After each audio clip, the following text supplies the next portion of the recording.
El Padrón Real o Carta Náutica Universal de Diego Rivero,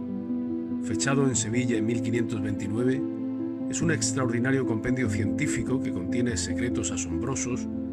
y certeras soluciones a los problemas náuticos de los navegantes de la casa de contratación, además de contener todos los descubrimientos geográficos realizados hasta esa fecha, incluyendo los de Esteban Gómez o los de la segunda expedición de Francisco Pizarro por las costas del Perú hasta el río Santa, al norte de Lima, el 13 de mayo de 1528. La leyenda que figura en el borde superior del Padrón Real dice lo siguiente: Carta universal en que se contiene todo lo que del mundo se ha descubierto, hasta agora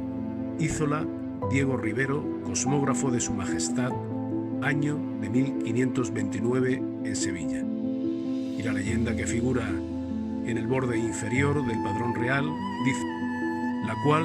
se divide en dos partes conforme a la capitulación que hicieron los católicos reyes de España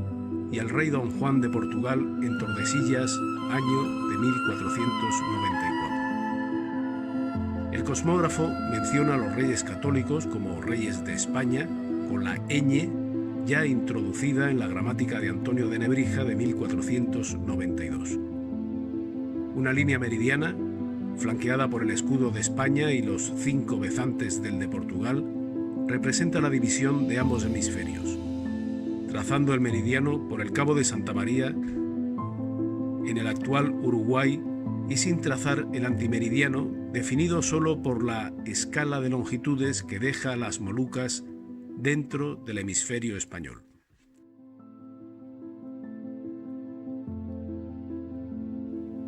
Uno de los elementos que contiene el Padrón Real de Diego Rivero de 1529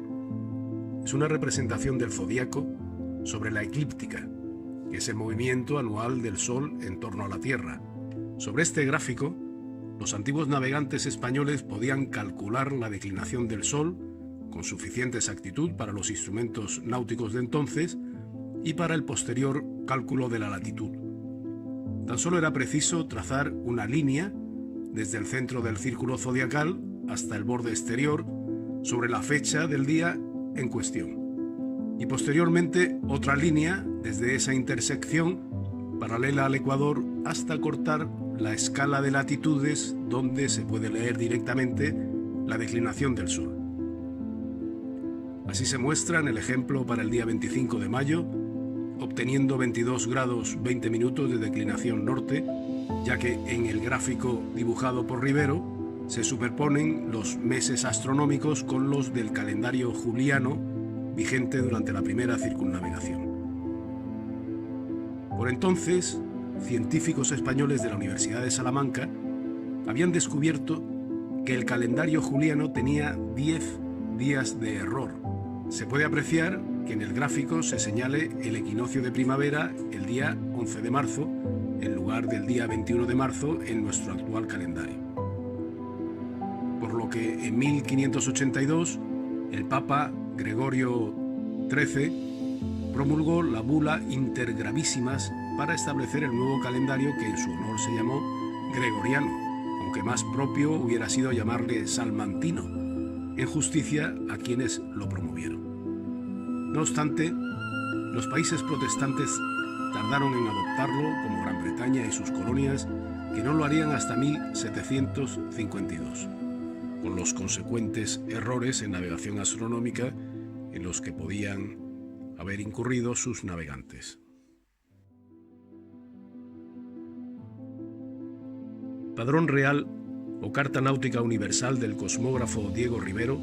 de la Casa de Contratación, también enseñaba a los navegantes españoles las técnicas necesarias para el cálculo de la latitud, mediante la observación de la estrella polar o bien de la altura meridiana del Sol, tal como indica expresamente. Regimiento o canon de la altura para que los pilotos se sepan regir en la mar con el astrolabio o cuadrante, tomando la elevación del Sol al mediodía o la estrella por la noche. En el caso del Sol era preciso obtener previamente su declinación en el Padrón Real mediante un procedimiento ya descrito. Después se utilizaría el astrolabio marítimo, un instrumento representado con detalle por Diego Rivero para medir la altura meridiana del Sol, es decir, el ángulo formado por el horizonte, el navegante y el Sol en su máxima altura al mediodía. Para ello, se suspendía el instrumento por el aro superior, llamado colgadero, consiguiendo la verticalidad del instrumento, alineando después la pieza giratoria, denominada alidada, de manera que los rayos del Sol atravesaran simultáneamente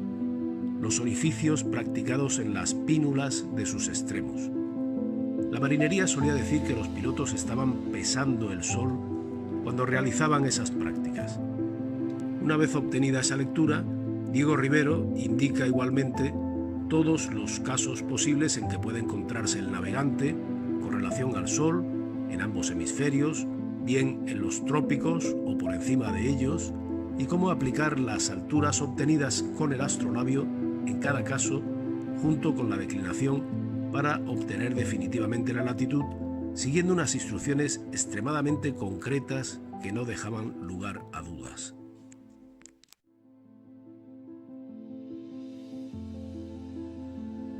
El instrumento náutico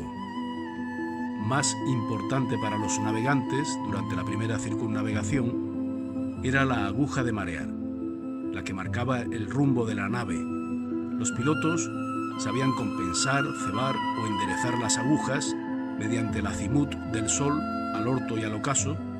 para que marcaran exactamente la línea norte-sur. Con los mismos métodos también sabían calcular la variación de la declinación magnética de un meridiano a otro debido a la desviación entre el polo norte geográfico y el polo norte magnético, que en el siglo XVI se encontraba entre la isla Victoria y la de Melville al oeste de Groenlandia. Por ese motivo, la Carta Náutica Universal o el Padrón Real de Diego Rivero se dibujaba sobre una red de líneas de rumbos principales trazadas desde distintas rosas de los vientos, ubicadas en latitudes de 15, 30, 43, 55 o 65 grados norte y sur por todo el arco de longitudes. Los navegantes se familiarizaron con el hecho de que navegando desde Canarias a las Indias disminuía la desviación o la declinación magnética al enfilarse ambos polos, el geográfico y el magnético, y viceversa. Este es el fundamento de un método para el cálculo de la longitud que describió para los circunnavegantes el astrónomo de Magallanes Ruy Falero, eligiendo como origen de longitudes el meridiano de Tenerife. En su regimiento de longitudes, Falero también describe el procedimiento para enderezar las agujas en ese primer meridiano antes de partir y así contar las desviaciones magnéticas desde él. Al lugar de donde partes te sabrás que la aguja todo lo que te nordestee o noroesteado, que aquello estás apartado de las islas afortunadas que es de Tenerife y hacia levante y hacia el poniente, y esta es otra utilidad como ya todo esto con los pilotos tengo platicado.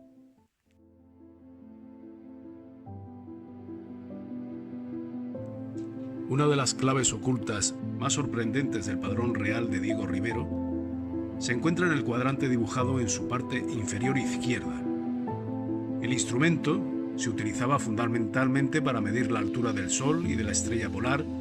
Este, en particular, servía además para calcular la hora en el momento de la observación y el número de horas de luz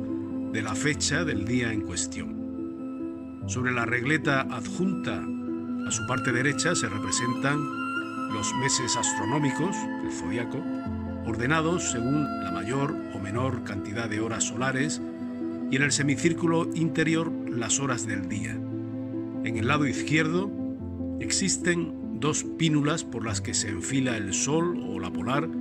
obteniendo su altura sobre el limbo graduado en la base por medio de un péndulo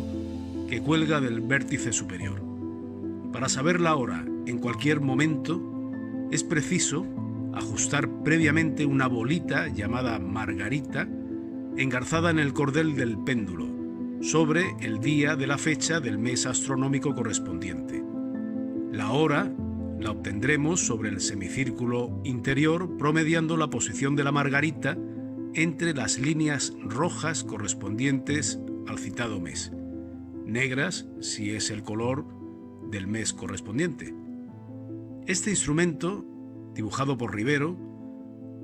bosquejo con seguridad de otro real, se diseñó para una latitud en concreto, como todos los cuadrantes fabricados para calcular la hora. Según la observación de la eclíptica para esa latitud, se grababan en el latón los meses astronómicos, las horas y todas las marcas necesarias. Lo que podría sorprender es que la latitud elegida fuera la de 41 grados, poco frecuentada por las expediciones marítimas de descubrimiento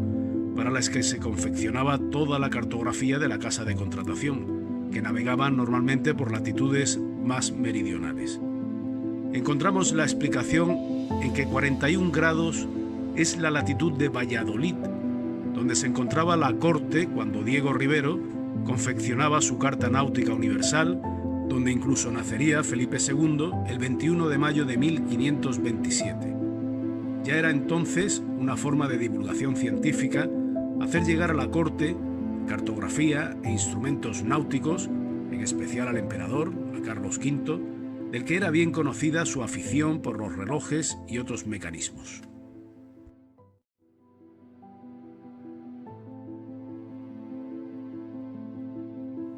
El maestro de Diego Ribero fue el también cartógrafo Jorge Reinel, que en su importantísima carta de 1519 ya nos muestra las bases cartográficas que seguiría Ribero, como la igual y equidistante medida de las unidades de longitud y latitud por toda la línea equinoccial, la primera, y pasados los círculos polares, la segunda. Las líneas de rumbo sobre las que se articula la cartografía, el mismo error en el trazado de la línea de demarcación de Tordesillas por el Cabo de Santa María y el mismo error que acercaba casi un tercio más a ese meridiano las islas de Cabo Verde. El mismo año que salió la expedición de Magallanes Elcano, Jorge Reinel dibujó como última tierra conocida el Cabo de Santa María, cartografiado por la expedición de Juan Díaz de Solís 4 años antes. Al sur y al oeste, el Nuevo Mundo estaba aún por descubrir, hasta el que iban dibujando los hombres de Pascual de Andagoya, Diego de Almagro y Francisco Pizarro desde Panamá. Ruy Falero, socio y astrónomo de Magallanes, señalaba igualmente en su regimiento de longitudes que la última tierra conocida era el Cabo de Santa María, al sur de Uruguay. Y no solo eso, también adelantaba las intenciones de Magallanes sobre la ruta a seguir para encontrar la especiería, indicando que las naos deberían recorrer desde él y hacia el oeste un arco de longitudes de 143 grados hasta llegar a Java Menor, una isla que Alonso de Santa Cruz sitúa al norte de Timor. 10 años más tarde, Diego Ribero separaba Timor del Cabo de Santa María 180 grados en su padrón real. Ahora sabemos que la separación entre Timor y el Cabo de Santa María es de 200 grados y, en consecuencia, que Ruy Falero redujo en un tercio el tamaño del Pacífico, y también que ni él ni Magallanes tenían conocimiento previo del paso interoceánico ni de que existiesen cartas náuticas fidedignas que así lo indicaran. Nadie habría llegado más allá de donde lo hizo el piloto mayor de la casa de contratación, Juan Díaz de Solís, en la expedición de 1515.